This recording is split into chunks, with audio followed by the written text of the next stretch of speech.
Imagine you are a victim of a criminal assault and battery. Imagine an investigation where only the defense is allowed to provide the evidence and testimony.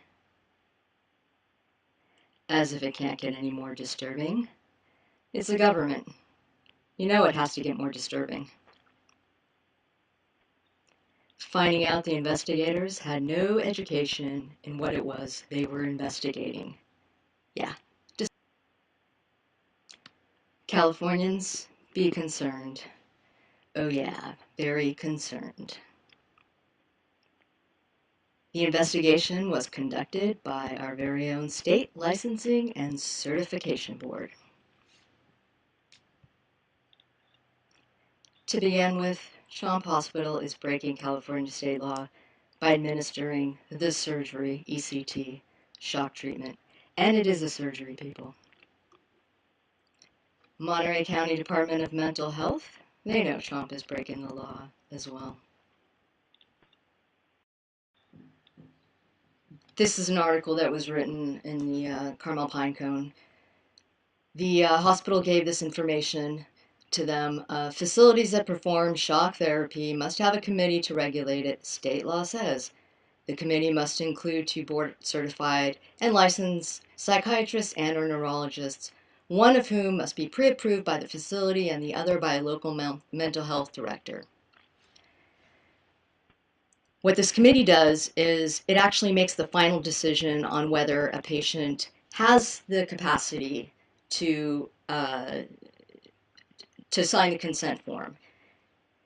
The reason why this exists is so what happened to me doesn't happen to anybody else, which is that doctors, left to their own devices, decide that they're going to go over the state limit of 30 and give a patient another 29, which for me equaled 58 in total.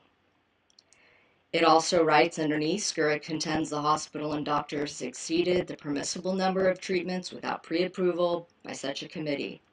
Yeah, pre-approval would actually require that such a committee does exist.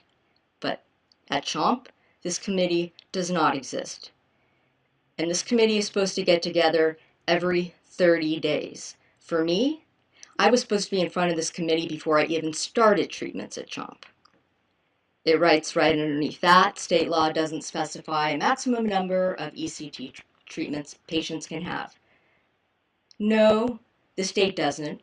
Rules and regulations of California state that a patient can't go over 30 treatments in a calendar year. What state law says is, CHOMP Hospital, you are actually breaking the law by administering shock treatment at your hospital. What I really want to get across to the people of this county, my hometown, is this hospital does not give a shit about me. They do not give a shit about you. They are willing to lie in this article to you.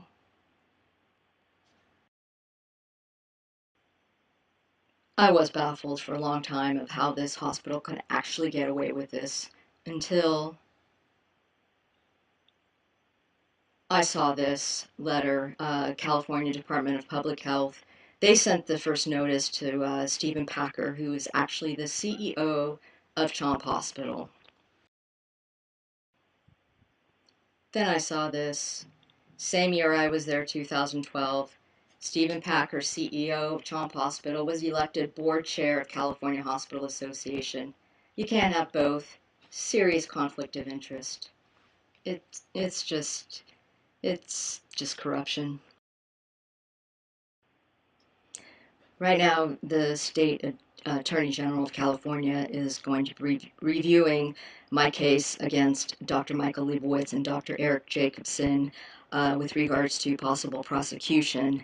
If the law was to be followed, they will be prosecuted. But I have sat back and witnessed investigations with the state and the federal government based on lies, based on fabricated medical report, concealed evidence, forgery, just to name a little bit. So I have not been able to speak. I've not been able to give my side. I have not even been able to provide the proper evidence to show exactly what they did and how wrong they are. These doctors knowingly, deliberately abused me. They were getting in trouble exactly right when I was getting my treatments. These doctors were getting written up for what they did to me. They've been able to get away with this, and this is what I'm doing to stop it. I hope you continue watching.